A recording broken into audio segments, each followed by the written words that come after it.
నీతిమంతుడైన వాడు విశ్వాసమూలముగా జీవించును. ఆయన నన్ను శోధించిన తరువాత నేను సువర్ణమువలే కనబడుదును. నా పాదములు ఆయన అడుగుజాడలు విడువక నడచినవి. నేను ఇటు అటు తొలగక ఆయన మార్గము నన్ను సరించితిని. ఆయన పెదవుల ఆజ్ఞను నేను విడిచి తిరుగలేదు. ఆయన నోటి మాటలను నా స్వాభిప్రాయము కంటే ఎక్కువగా ఎంచితిని. యోబు 23:10-12. ఈ మాటలను యోబు తన జీవితంలో అత్యంత కష్టమైన సమయంలో చెప్పాడు. తన పిల్లలను, ఆస్తిని, ఆరోగ్యాన్ని కోల్పోయినా దేవుని గురించి ఫిర్యాదు చేయలేదు. తన విశ్వాసాన్ని కూడా విడిచిపెట్టలేదు. తన బాధకు కారణం తెలియకపోయినా దేవుడు తన జీవితాన్ని పూర్తిగా ఎరుగుతున్నాడని అతడు నమ్మాడు. 10వ వచనం, ఆయన నన్ను శోధించిన తరువాత నేను సువర్ణమువలే కనబడుదును. యోబు ఇలా చెప్పడం ద్వారా నా జీవితంలో నేను నడిచే ప్రతి మార్గమును దేవుడు ఎరుగును అని ప్రకటిస్తున్నాడు. తన శ్రమలు, కన్నీళ్లు, పోరాటాలు ఏవీ దేవునికి తెలియనివి కావు. శోధించిన తరువాత అంటే దేవుడు మనలను నాశనం చేయడానికి కాదు, శుద్ధి చేయడానికి పరీక్షలను అనుమతిస్తాడు. బంగారాన్ని అగ్నిలో వేయడం వల్ల దానిలోని మలినాలు తొలగి అది మరింత ప్రకాశిస్తుంది. అలాగే దేవుడు అనుమతించే శోధనలు మన విశ్వాసాన్ని బలపరుస్తాయి, మన స్వభావాన్ని మార్చుతాయి, మనలను ఆత్మీయంగా పరిపక్వులను చేస్తాయి.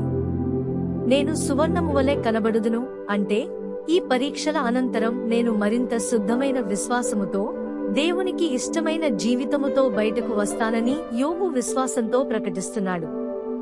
పాఠం: శోధనలు దేవుడు మనలను విడిచిపెట్టాడనే సూచన కాదు, ఆయన మనలను మరింత శుద్ధులుగా, బలమైన విశ్వాసులుగా తీర్చిదిద్దుతున్నాడనే సూచన. 11వ వచనం, నా పాదములు ఆయన అడుగుజాడలను విడువక నడచినవి. నేను ఇటు అటు తొలగక ఆయన మార్గమును అనుసరించితిని. యోబు తన జీవితమంతా దేవుని మార్గంలో నడవడానికి ప్రయత్నించాడని చెబుతున్నాడు. కష్టాలు వచ్చినప్పుడు కూడా ఆయన నీతి మార్గాన్ని విడిచిపెట్టలేదు. దేవుని అడుగుజాడల్లో నడవడం అంటే దేవుని చిత్తాన్ని అనుసరించడం. కష్టకాలంలో కూడా విశ్వాసంలో నిలకడగా ఉండడం. పాపమార్గానికి తిరగకుండా దేవుని మార్గంలో కొనసాగడం. పాఠం: నిజమైన విశ్వాసం ఆశీర్వాదాల సమయంలో మాత్రమే కాదు, శోధనల సమయంలో కూడా దేవునికి విధేయంగా ఉండడంలో కనిపిస్తుంది. 12వ వచనం, ఆయన పెదవుల ఆజ్ఞలను నేను విడిచిపెట్టలేదు.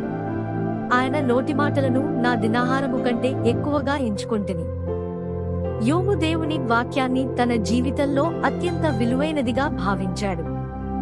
శరీరానికి ఆహారం ఎంత అవసరమో ఆత్మకు దేవుని వాక్యం అంతకంటే ఎక్కువ అవసరం.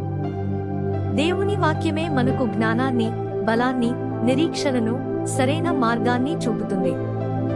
యోబు తన స్వంత అభిప్రాయాల కంటే, కోరికల కంటే దేవుని వాక్యానికే ఎక్కువ ప్రాధాన్యత ఇచ్చాడు. అందుకే అతడు శోధనల మధ్యలో కూడా స్థిరంగా నిలబడగలిగాడు. పాఠం: దేవుని వాక్యాన్ని ప్రేమించి దానిని పాటించేవారికి శోధనలను జయించే శక్తిని దేవుడు అనుగ్రహిస్తాడు. ప్రభువు ఎల్లప్పుడూ ఆశ్చర్యకార్యములను జరిగిస్తాడు. మరియు ఎవరి నడక దేవునికి ఇష్టమైనదిగా ఉంటుందో, మరియు ఎవరైతే ప్రభువు నందు బలమైన నమ్మకమును కలిగి ఉంటారో వారిని ప్రభువు వర్ధిల్లజేస్తాడు. యోబు యొక్క జీవితము దీనికి గొప్ప ఉదాహరణ. యోబు తనకు కలిగిన సమస్తమును పోగొట్టుకున్నప్పటికీ దేవునికి విరోధముగా అతడు పాపము చేయలేదు. ప్రభువు అతని యొక్క విశ్వాసమును, నిరీక్షణను మరియు అతని నీతి మార్గములను చూచియున్నాడు.